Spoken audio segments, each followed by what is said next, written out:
Hey, everybody. I'm here with Emily, and she's agreed to be on the podcast. Now, I don't know really anything about Emily. We're I think, Facebook friends.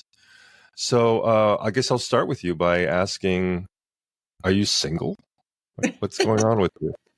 Not in a leading kind of like, are you single? But like, are you in a relationship?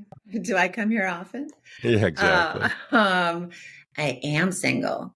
I was married for we were together for 12 years, and he convinced me. I never really believed in marriage super lots as a construct. So there's How that. come? And I was married for 12 years. So wait, okay, let's start with that. So Okay. how did you guys meet? How did that happen? So we met, I was in my late 20s in New York City, back when people were actually in the world. Cell phones were very new. I still had a pager that someone would page me and I would call them back on my cell phone. Like that was a big deal. Mhm. And we met at a party that was being thrown by some mutual friends. And I was moving out to LA. I lived in New York. I went to NYU. And I was moving out to LA. And so it was like, hi, how are you? Nice to meet you. Bye. And I came out to. Were you an actor or what were you doing? I was a working actor for a long time. I retired about 6 years ago now. And I'm so much happier. Never look back. And what did he do? He was in casting at the time. Oh, he was in casting. Yeah, for a big casting director at the time. And so I moved out to LA for pilot season. And then I went to China. And then I'm a world traveler. And somehow I ended up marrying a homebody. So why'd you end up marrying this guy then? I wanted to have children. I always knew that I wanted to have kids, and he refused to have kids unless we got married. Would you have had kids even if and without getting married? I would have. Yeah. Okay. So you I presume you had some kids. Yes. Okay. I have two boys. So why did it end? So I have always looked for a partner. I'm very competent. I'm ambitious. I'm driven. I'm very equality minded. And so I've always been looking for a partner where I'm like, we both go out and like conquer the world outside. And then when we come home, we're just two people. And I thought he was that. And he was not. He would do everything I told him to do, but I had to tell him to do it. And I'm like, hey, so if there's dishes in the sink, like, why do I have to tell you to do the, like, and so I became sort of the house manager, which is not the position that I wanted. Because after a very long day of very intense everythings, I want to come home and have somebody, doing half the work, or just at least having my back, and supporting, not financially, but emotionally, and at least bringing their own financially. And it just, it became very obvious that was never going to happen. So it sounds like you're in a situation where you were commanding someone to be more assertive, like it wasn't going to work, right? Kind of, yeah. You can't tell someone to be more, assertive, obviously. Right. So it sounds like you kind of you wanted something different. Yeah, it became very dysfunctional And so we had 2 boys, and I would notice the boys kind of, modeling that. And I didn't want my sons to grow up thinking that this is what a relationship is supposed to look like. And so that was kind of really the straw that broke the camel's back. When did you guys split up then? How many years has it been? Oh God, it's been like 10 years. Yeah, Okay. It's been a minute. Okay. So you've been single since then. Yes. Have you found that person who is the equal partner who can keep step with you? Would I be sitting here right now if I had? So how did that go? Okay, so it sounds like which is not an uncommon trajectory in my conversation with my friends who have split up, is that you're like, okay, I want X and I'm not getting it from my partner, and then you be careful for what you wish for, kind of a thing. Is that true for you, or have you come close to that? Yes. Your goal? I've met 2. I've met 2. I've had several like year-long things. And I've met 2 that were partners. There were other reasons that it didn't work out. But yeah, I know it's out there. Like, I know it's there. I've seen it. I've experienced it. What were the other reasons?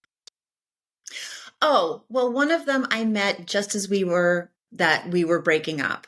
And actually I was breaking up and he was breaking up at the same time. And we would have these long, it was wonderful to just like fall into something, which was wonderful. And we would have these long conversations and deep soul bearing conversations and all of this stuff. And every conversation that we had, I was more and more sure that I had made the right decision in leaving my husband. And every conversation, he became more and more sure that he had made a mistake, and that and he went back to his wife, and they have 3 kids, and we're friends, like, could not be happier for him. Right. But he was like, oh my God. And he just like, I can't sign the papers. I'm like, then don't get divorced. If you want to be married, go. Right. Was he signing the papers so that he could then be in a relationship with you? No, we were both breaking up at the same time.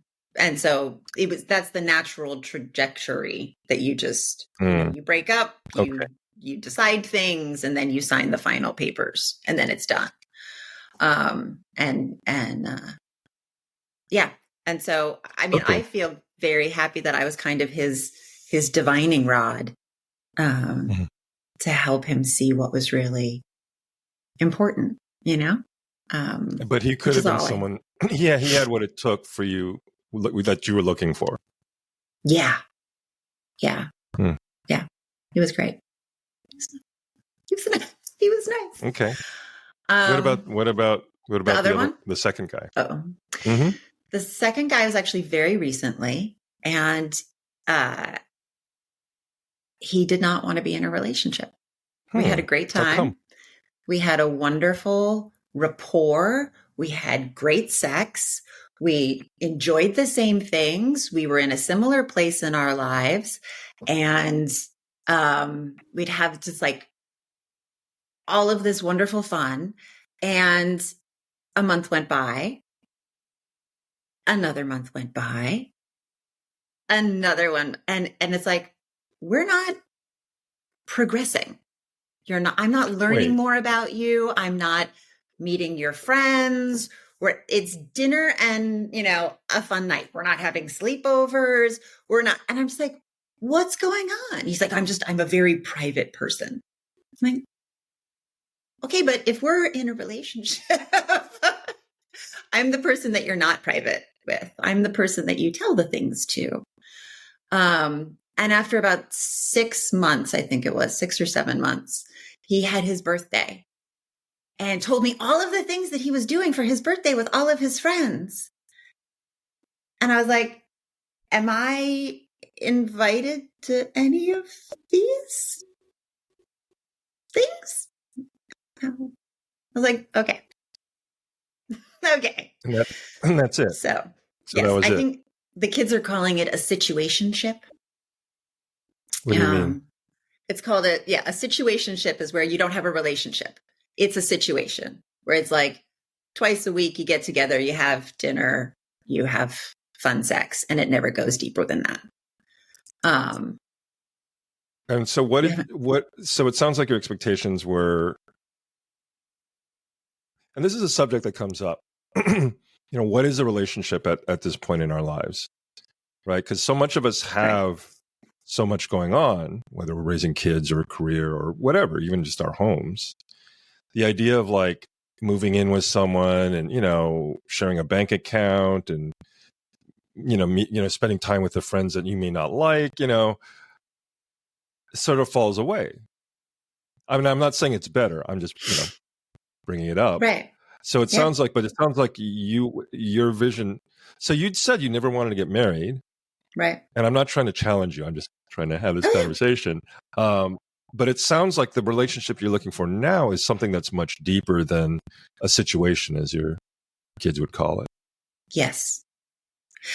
But remember, you don't have to see people as much if you show up when you're there.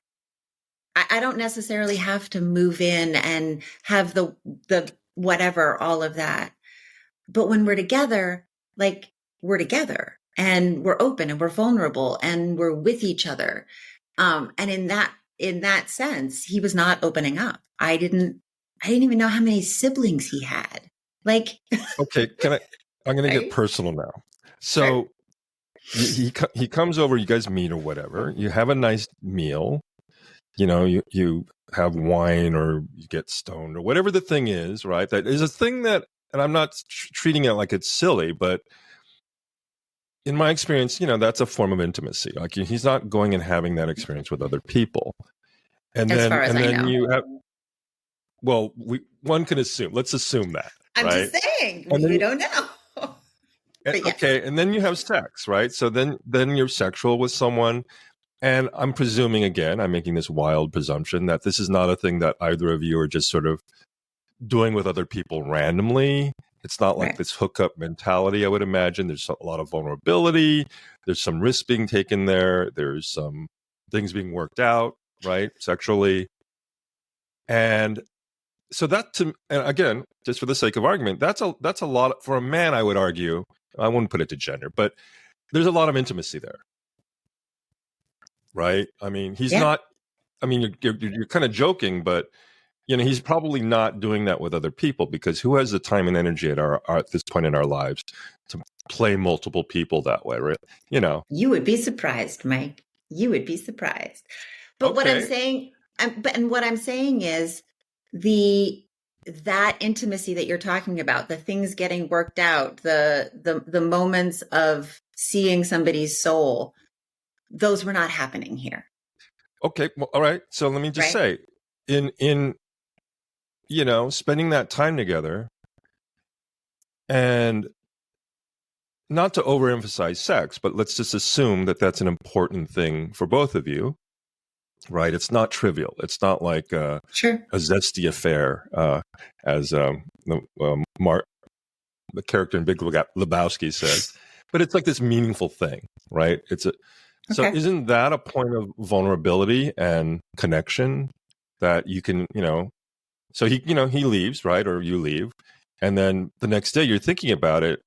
I would imagine you're thinking about it like, wow, I was really close to this person. Like I shared stuff with this person, right? I'm with this person that evening, the entire evening, in a way that I'm not with, my friends, my kids. Yeah. So I guess my question is, assuming that was, but it sounds like you wanted more than that. It sounds like you wanted that either, like, what did that look like? It was like once a month. We would have a wonderful evening, and then I would not hear from him for 2 weeks. That's not a relationship, Mike. That's not connection in between the two. And it got to the point where I would see, like, he would then go out of town because he traveled a lot. He would go out of town, and I always knew he went out of town because he would text me every single day when he was not available to see me. So, okay, this is, I have to say, as a man, how old is this guy? Range. He's probably like, I don't know. I think he's like 52 or 53. So older than I am. Okay. Yeah. And he was probably like married or something and divorced. Never married? Never married. Emily. Oh, no, wait. He was married once. Dude, he didn't tell me anything about himself. Like, he did not. Well, then what, he did not. So what is it about this dude? All right, you're kind of. What is it about him that you were so enamored with? Then, if he didn't talk to you, he saw you every 2 weeks. Right. In the beginning, he did give me more attention, and he was very witty. We had a very easy. The nights that we were together were really lovely, and I'm like, I want these. Once a week, every month. There's not enough. Like, and so because I wanted to have a connection, I want to have a deep connection with someone, to have a wonderful opening moment like that. And then a desert for 2 or 3 weeks. It was like, it was hard. It was really hard. So. Totally understand. So it wasn't that he was playing you or he was being shallow. It sounds like when you guys connected, you really connected. And it was sort of that thing that, when you were not having that, you knew you needed it or wanted that kind of relationship. Yeah. So it's a bit like torture then. So you take this huge leap, right? And you're in a relationship, part ways with your partner and for this thing that you're looking for, which sounds very familiar to me. Right. And then you find it. You're like, lo and behold, I was right. Here it is. Proof of concept. That's probably why I stuck in with it so long, because I was losing hope that I was ever going to actually find somebody who made me feel that way. And I was like, okay, I can give him time to warm up. I can be flexible. But after 6 months, I'm like, okay, dude, like, you're in or out. We're either moving forward or not. And then what did he say when you gave him that ultimatum? Obviously. Funnily enough, and actually very appropriate for him, I said, we talked about how much we like hanging out with each other and all of that stuff. And I said, look, I need this to be more than once a month. I need to know that we're progressing somewhere. Like, I'm in no rush. I don't need to get married or move in. You don't need to meet my kids. I don't need to drag them into this. But I need to know that, you and I. And he's like, well, yeah, let's talk about that. And I went over to his house and we were going to have dinner. And at the moment where we're supposed to start talking about this, like, when that's like, okay, let's get to the agenda of the evening. He's like, do you want to watch the new Top Gun movie? Yeah, that's not a good movie. I'm just saying, you're better off talking about the relationship. I was like, have you forgotten why we're here? Wait a second. No. Did he have a screener? Oh no, this is like last year. Oh, okay. It was on like Netflix or something. I don't even know what it's on. But and I was just like, I guess we're not having this conversation. And for me, that was the answer that I needed. That I'm like, okay, you are not available. You are not Hang on. here. What? Let me interrupt you. Sorry. Okay, good. So he has you over for dinner. He brings up Top Gun. And then you're saying you're not available. Did you say that to him? Were you like, look, dude, blah, blah, blah? Like, how did you handle it? Like, actually on boots on the ground, how did you deal with that? As I recall, he was like, do you want to watch a movie? And I said, is that what you really want to do with this evening?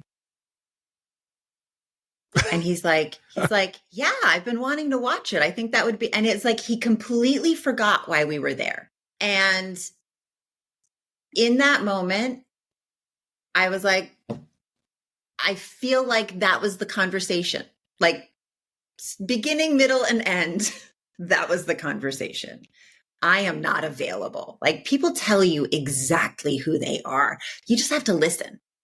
And I went, okay, it would not have been like productive for me to pull him out and make an ultimatum and demand blah, blah, because he's telling me exactly, he's like, I am not available for this. This is as far as I go. And I was like, okay, all right. That's not far enough for me.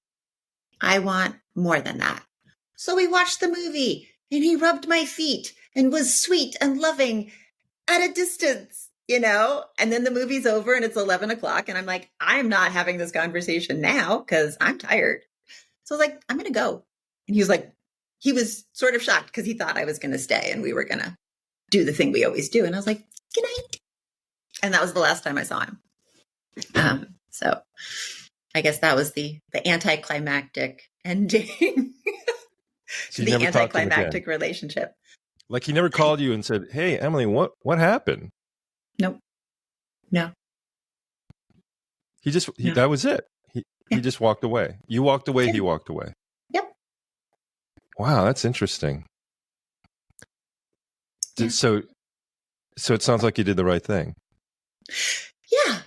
No, and I feel I'm grateful to him because having that spark was something that I hadn't had since before the pandemic. And so it had been a minute. And so I'm actually really grateful that I was able to vibe with someone. I'm like, oh, all of these parts aren't broken. Right on. Like they still work. I remember how to do this. It's fun. It's enjoyable. Like, okay, good. All right. Are you talking about emotional availability or sex? All of it. All of it. So, okay. So where are you at now? What's your goal? What's my goal? I gotta say, I've kind of given up in searching. I took myself off. I was online for a while and I saw him online. That was the funny thing. I was like, swipe left. He was online and I actually saw his profile picture and I laughed out loud. I was like, oh, you think you want a relationship? That's so cute. That's so sweet. Bye. And I was online for, I guess it's been like, when did I go offline? Maybe over the summer, something like that. Because that to me is that's torture. That was what is torturous. Being online, the online dating. It's torturous. We don't know each other. I don't present well online. I'm 6 feet tall. I'm 6 feet tall. And so, and I've spoken actually to professional matchmakers because I was like, if you're a successful person, maybe you're not online either. I don't know how many successful people are online. And that's another thing. Can I interrupt? Yeah. Professional matchmakers are a scam. Yeah. They're a total scam. However, this one, God bless her. She was a friend of a friend. And my friend was like, call her, talk to her. And I was like, okay. And we're on the phone for like 5 minutes. And she's like, you're amazing. Tell me your profile. This is going to be easy. I'm going to match you up in 2 seconds. And I said, I'm 5'12". And she's like, oh, I can't help you. So, okay. Like, can I ask you something about that? Yeah. Okay. So you're 5'12". Why not date a shorter man? They don't want to date me. Are you sure? Yep. Well, okay. We're going to go in a range here. We're going to go on a range. Okay. I have dated someone who's 5'8". And I have tried to date people who are my height. You don't have to be taller than I am. I do want to look you in the eye. And that's just like my baggage from my childhood, where I've always been very tall. I was also like, I was the fat girl in high school. And by fat, I mean, I was a size 12, not fat, but in a size 2 community. So I was giant. I was taller. I was white. I was all the things. And I was constantly called out for it and constantly made fun of and poked at and all of that for being other. And so I don't like it. It triggers that in me. I like to say, if my partner's thighs have a smaller circumference than mine, I'm out. Like, I can't. I'm just like, sorry, because I just want to feel petite in a way. Yeah. I was with someone who was dating someone who needed to date someone who was taller than her. And this is a very incredibly educated, progressive person. Right. And I said, so why do you need to date a man who's taller than you? And she said, because if a bear comes and attacks us, he can protect me. Right? It's just this primal. I'm sorry. In this relationship, Mike, if a bear comes to attack, I'm going to kick its ass. Right. And that's the other thing, is that I don't need a man. And most of the men are my age, or men of 45 and up, I want to say, have this like provider complex, have that primal thing where it's like, I need to be that thing. And I'm like, that's toxic bullshit. Just be yourself. If you're confident in yourself, then that's great. But don't be intimidated by what makes me powerful and makes me competent and confident. And that happens like way too much. And so guys who are 5, 10, 11, 6 feet, they don't want to date me because I make them feel short. I make them feel like smaller than and diminutive and Okay. Again, devil's advocate, not disagreeing with you. And these are actual conversations, because they tell me, they're like, oh, you're. But isn't that a way to filter that? So Absolutely. then wouldn't you meet a guy who's like, whatever, 5'10", and he's like, I have no problems with that. I have no problems with your independence and all that, and your height, right? And then you would know, oh, this guy's really secure. Great. Yes. There's very few of those. Such a man exists. There's very few of them. And so what would happen is, online, everyone that I would swipe right on was not swiping right back to me, right? And I would get droves and droves of 5'6" and 5'7" and 5'8", and I'm like, I'm sorry, I do have to. I'm sorry. If that's a shallow thing, then I'm shallow that way. No, I've tried it multiple times. It has not worked for me. I do not think it's a shallow thing, Emily. I think it's a conundrum, because I know many, many, many women who think that way. And, and there's men who will, balk at dating someone who's taller than them. So, yeah, it's a bizarre, I think it's just very primal, I don't know how, well, okay. If you're a 5'4" woman and you refuse to date someone under 6 feet tall, fuck you. Okay? Fuck you. That's shallow, because that is perpetuating this cultural stereotype that you have to be at least 6 feet tall in order to be a man. Fuck you. Like, that makes me mad. I don't have a problem with someone saying my height or taller, but if you're 5'4", 5'6", there are so many 5'6", 5'8" men who are like amazing. And you're completely just, you're cutting yourself short, because there's a lot of great men out there. And you're thinning my pool, because, oh my God, because I have such a small pool to deal with. But you'll also find the men who are 6'4". I'm open to all of it. The men who are 6'4", also enjoy and that part I think is a primal kind of thing. They enjoy being so much bigger and so much just like, when I go on dates with men who are 6'4", there's this moment of realization where, and I have these conversations because I'm a talker and I'm a deep talker. And they're like, whoa, like, I don't have to be gentle with you. I'm not going to break you because you're my height, you know? And I'm like, yeah, kind of interesting, isn't it? They're like, I got to get used to that. And it's this moment of like recalibration of like, oh, wow, you're my, and when I wear heels, I'm like, you know, it's definitely a thing.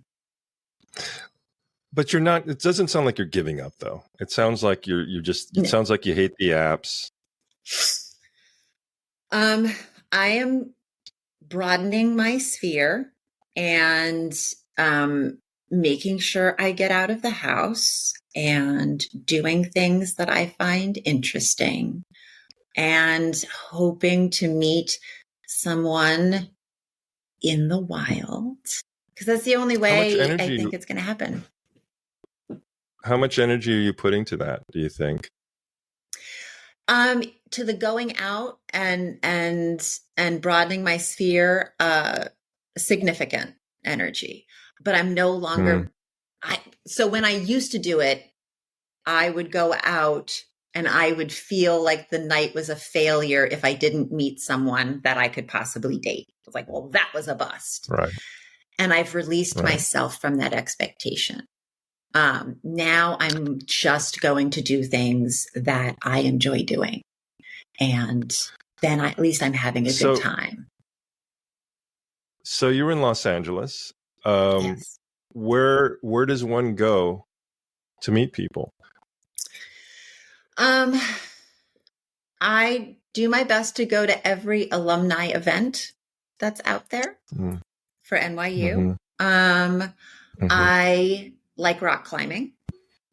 And so I go to the climbing wall. I play tennis. And then I realized that I was just playing with women. So I started going to the mixed doubles team. And I was like, wait.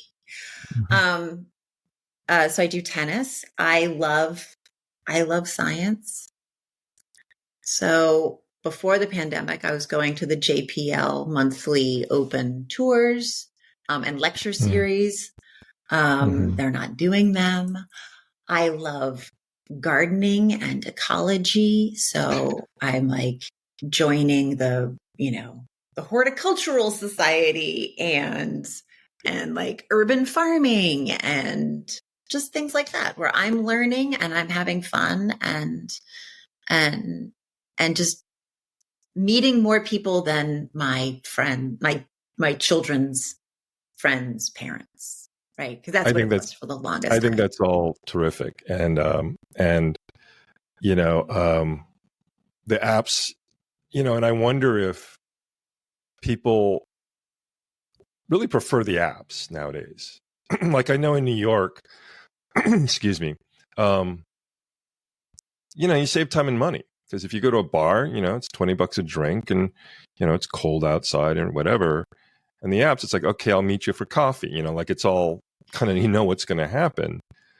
And I don't know. I'm certainly not speaking from authority, but I love the idea of going to things and meeting people.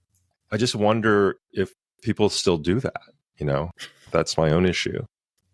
Right. Every long-term relationship, with the exception of every long-term relationship, my life, and only two post-divorce were from apps. Everyone else I've met in the wild, either at a screening or at a festival or at a party. at a dinner party. So I think But it sounds like you're doing things, like you said earlier. It's not like you're doing these things just to, go and meet somebody. You're doing them because you enjoy them. Yes. Yeah. And so if that comes with it, then that's awesome. So has that happened? Have you actually met anyone? I met the last guy. Yeah. Mm. I met that guy at a party. So. Okay. And I mean, since then, I've met new people, right? I've met new people, and I'm like, that's good for my business. That's good for my personal life. That's good for my brain. It's good for all of those things to just meet new people, because you don't know, like, maybe I meet you and we just become friends, but you have a whole friend group. Right. My friends are exhausted. They're like, look, all of our friends are losers. We can't fix you up with anybody. Right. Right. But my new friends might have somebody who can say, like, oh my God, you need to meet Emily. You need to meet her. She's amazing. Right. Has that worked? Getting fixed up? Yeah. I was going to say, has that worked for you? Because in my experience, it's sort of like anybody, your friends love you and they're all partners. So their perception of your happiness is that you need to be partnered, right? That's what sucks about being older and single. And so there's a tendency to be like, I know this person, they're still alive, they're ambulatory. You should meet this person, Yeah. And I'm like, and it's not that I'm a snob. It's just like I have specific, we talked about specific needs or whatever. And you don't want to justify them. You don't want to be like, no, she has to be blah, because it sounds shallow. But the reality is she does have to be whatever it is. Yeah. But yeah, I've found that to be very low yield. I love the same thing. Love my friends. But it sounds like with me, they've come to the point where they're like, you've had your shots, so it's on you now. Like, so you need new friends. You need new friends. Because I have trouble keeping the friends I have. Well, then you need to look at that, Mike. So every time you go outside yourself, that's where the magic happens, right? Your friends are your comfort zone. Mm-hmm. They know a certain part of you, and they're trying to fill that need. But it might be an old version of yourself. It might be, it's the thing that they've projected onto you. If you go out and meet a new person doing something that you both like a wine tasting, right? And you both like bond over wine, and you're witty and you're this and you're a fresh person to them. They see you as you are right now. And mm-hmm. it's a much more accurate representation. Like, one of my best girlfriends is always trying to fix me up with people. And at one point I was like, who do you think I am? Like, you're fixing me up with your landscaper. And she's like, what? You're both creative and you like gardening. And I'm like, what? But think of the, how good your lawn would look. It would be, I don't have a lawn. So there. And it was funny because I did have him come over to do some landscaping, and we did not get along even to do the landscaping. I was like, but maybe that's like an intense sexual energy, euphemistically. No. It was not that. It was not that at all. And it was funny because when she had originally suggested it, her partner, and they met online, but her partner, she's like, oh, you need to meet him. And I look at her partner behind her, and he's like, And I was like, I've had that. He disagrees. The wave off. And I'm gonna listen to him, because she just wants me to be coupled up. She's like your friends. And he's like, no, because he knows me differently. He knows me. It's, we've only known each other for 4 years. We have like deep intellectual conversations about things. I've known her for 20, and it's like, it's a different kind of thing. Well, there's also the intimacy too. Like they don't, I don't know how close you are to your friends, but I don't talk to my friends about, the specifics of what I'm looking for in a relationship. Right. Why not? And your friends tend to go with how you treat them. So if you talk about sports, they're going to try to set you up with someone who's into sports. Right. Right. But why don't you share that with your friends? Oh, I don't think they want to hear it. Why not? I think that because I think men are different than women in that respect, to be completely sexist. But I think it's, women tend to want to share and men talk, they exchange information. Right. So if I have an issue, it's like, hey, what do you think of this? Like, guy will weigh in, blah, blah, blah.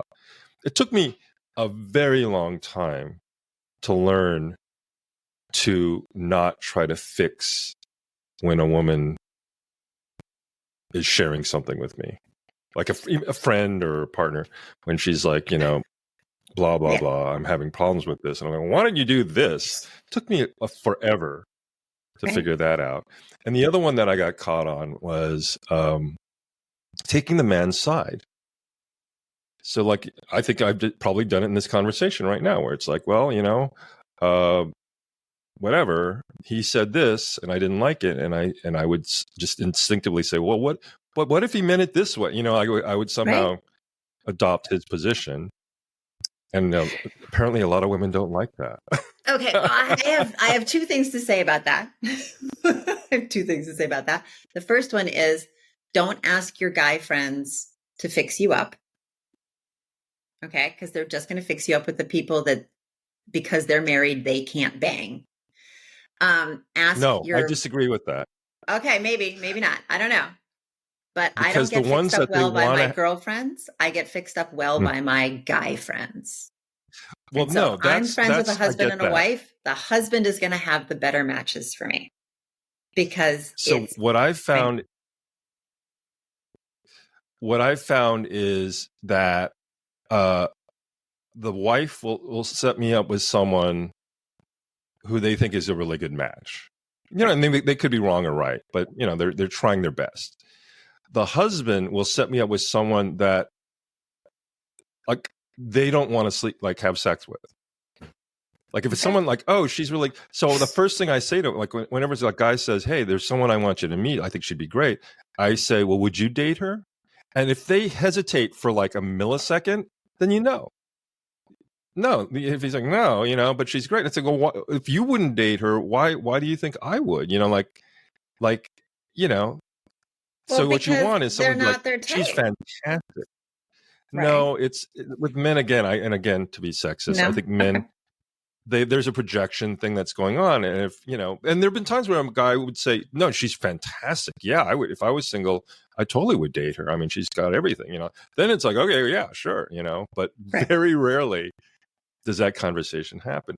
And then, as you get older, like you said, I think there's like, it's like a half-life, right? When you're divorced, you're newly divorced, people are like trying to, do their best for you or whatever. And after a while, they kind of like, like I don't even talk to my friends about relationships anymore. Right. Because it's like they've heard it all. So I don't know where you land on that, but you still have friends rooting for you then. I have friends rooting for me. Yes. I have many friends who they're just like, I don't understand why you're single. I don't understand how that's possible. And I'm like, I just have not met the right person. I have such a stupidly small bullseye. It's like this big, of what, because men my age are either they had their kids young and they've just gone off to college and they don't want to get into parenting, or they've just realized, oh shit, I need to make a baby. Right. And they have to do the parenting. So they're either baby hunting or empty nesters. And I'm neither of those. Right. How old are your kids? I have a 17-year-old and an almost 14-year-old. So I got one on his way off to college next year. And, but I've gone on fabulous dates with men who say, like, if you're not going to have a baby with me, we're done. And I go, okay, well, Oh, I then literally, we're done. that's my last podcast.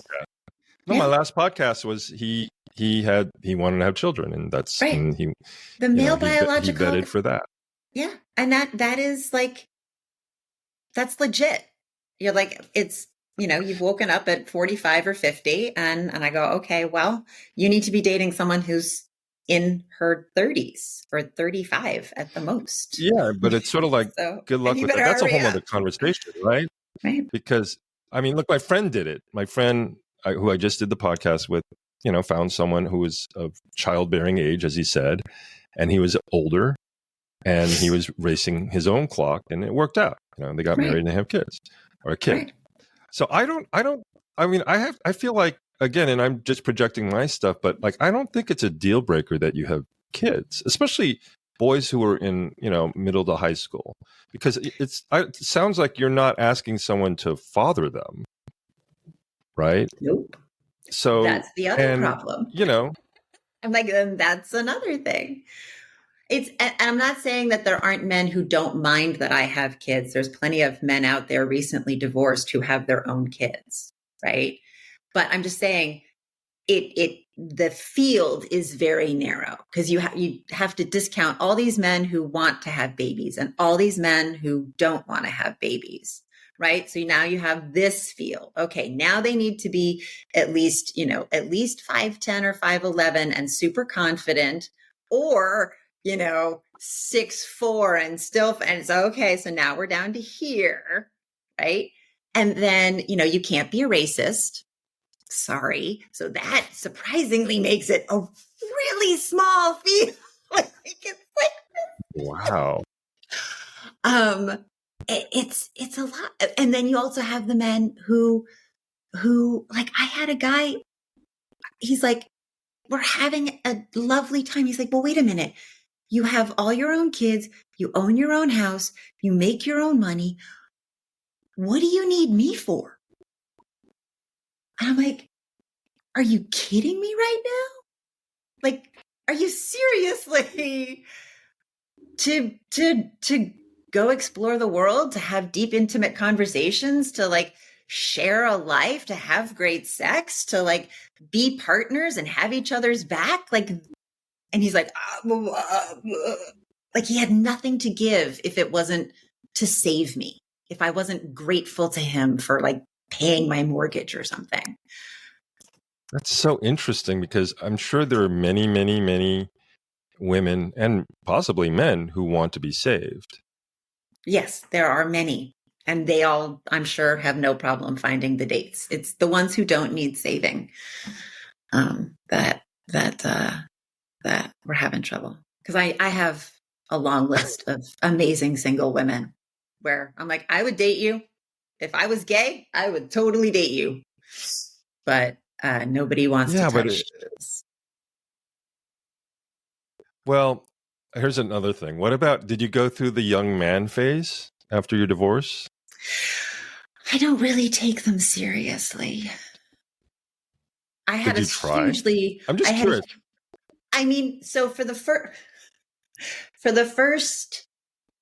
I had a very slutty summer. The first after we broke up, I had a very slutty summer. I'm sure I had sex with multiple people younger than I am that I do not even remember. Like, so okay, so that's, again, not an unusual thing. So you're in a 12-year relationship. Yeah. You are single. You want to reconnect with your energy and your power, right? Which is a better way to say than having a slutty summer, in my opinion. Oh no, it was a slutty but it's the summer. Same thing. Well, right. So tell me about that summer. So my girlfriend, she said that, because I was just coming out of this. Great movie title, by the way. Slutty Summer. Sorry to interrupt. And she's married. My Slutty Summer. She's like, look, it's been a long time. She's like, just if it doesn't hurt you or someone else, just say yes. And I was like, okay. And that was Well, my entire, and then I got tired of it. I was like, because again, I got it out of my system. I had a very enjoyable time. I tried all of the things. And what was the tank that needed to be refilled there for you? Do you know what I mean? that was more just, I've been in a bubble for 12 years, and let's see what the world, let's just go experience the world. That was just, I've had the same toast for 12 years. What else is on the menu? Right. And so if a woman had made a pass at me, I probably would have just said yes, to be like, I'm really not, but okay, I'll try it. You never know. Like, try anything once. So it was an experimental phase. It was a just like a refresh. It was like shopping. It was just like, let's see what's out there. What's new? What's all the new things that Lord knows I have not been doing for the last 12 years. Did you learn anything about yourself from that? Oh, yes, I did. Yeah. What was the most surprising thing that you discovered? I had met my husband in my 20s. Before that, I had not had many relationships. And so I had only slept with like 5 people, I want to say, before I got married. Again, because I had the whole, like, I was the fat girl in high school, blah, blah, blah. I didn't have sex with someone until my sophomore year of college.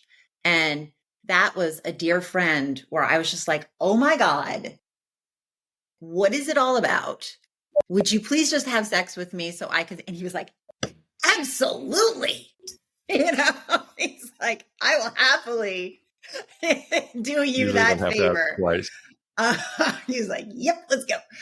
And that was wonderful. But having sex in your 20s and being, I enjoy it.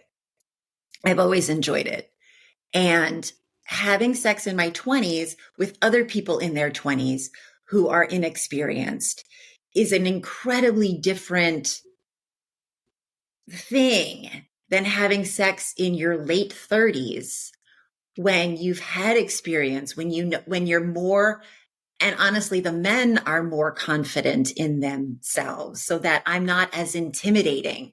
They're more just experienced and self-possessed and all of those things. And so I had missed that section of education because I was with the same person. And so it was wonderful to, like, I guess finally, or whatever, to be like in these situations where I was not intimidating, that my assertiveness or my enjoyment or my whatever was not like, like it was really validating and empowering to not feel ashamed is the wrong word, but just like when I was younger, I felt like I had to kind of make myself smaller so that my partner didn't just like come too soon and run away in shame. Like it would happen all the time. And I'm like, oh, it's me. I'm too much. I'm too big. I'm too much. I'm too all of these things. It's like, no. Wait, you would blame yourself for that? Yes, that I was too much. As a man, let me just say, Emily, public service announcement. If a man comes too soon, it's his fault. Well, how can you blame a woman for that? How can you be like, God damn it? I was too hot. I was just too hot, right? Well, okay, there is that element, but to, like, you don't blame someone for that. And if that's true, Emily, that means that he can recover faster if you're like, you know what I'm saying? So like you can call him out on that down the road. They would just run away. I can't call them out down the road because they never came back. They would run away. They would literally be like, oh my God, and run away. This is like post. This is when the slutty summertime. No, this is in my 20s. This was in my 20s. Oh, okay. Yeah, okay. Well, that's different because you're Like the youngsters, we're just right? yeah, we're And then so from kids and 28 to like 39 or something, it was the same, and Mhm. then it's like, oh, they can handle it. Or the way I saw it was they can handle me. Mhm. That they can handle me. And and that was helpful because I've been told my whole life that I'm too much, too big, too aggressive, too assertive, too ambitious, to all of the A Mhm. words that are bad for women, that just, whoa, Mhm. I'm all of those things. So so in that summer, you Yes. really just became like who you decided you wanted. Just you were like, I'm going to Yeah. be big. I'm going to be ambitious. I'm going to be aggressive. Yes. Yeah. Because it certainly didn't And how work did? to put myself in a box for my husband. It actually just made it worse. And so I was like, Of oh, course. okay. Then I'm just going to be myself. And y'all can fuck yourselves if you don't like it.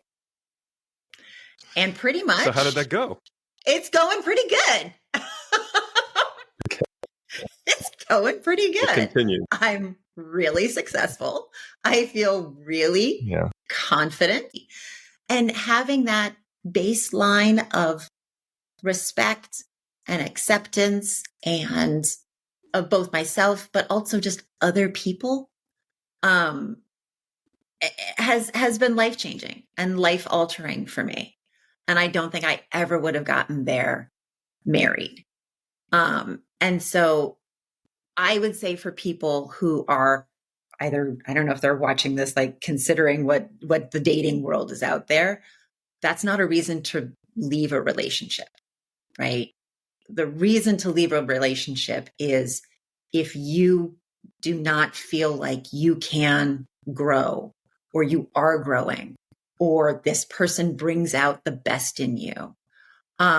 Spoiler, if you're taking a shot of tequila 10 minutes before your husband comes home or wife because you're having a panic attack, you might want to look at that.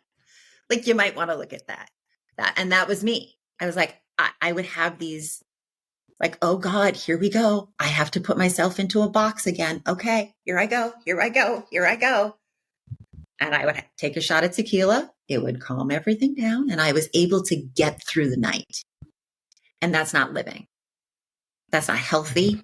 Yeah. It's not respectful. My ex is 10 times the person that he was. Leaving him was the best thing for him. It was the best thing for me. It was the best thing for our children. And that's why you end a relationship, not like don't stay in one because it's shitty out there. At least you can be yourself.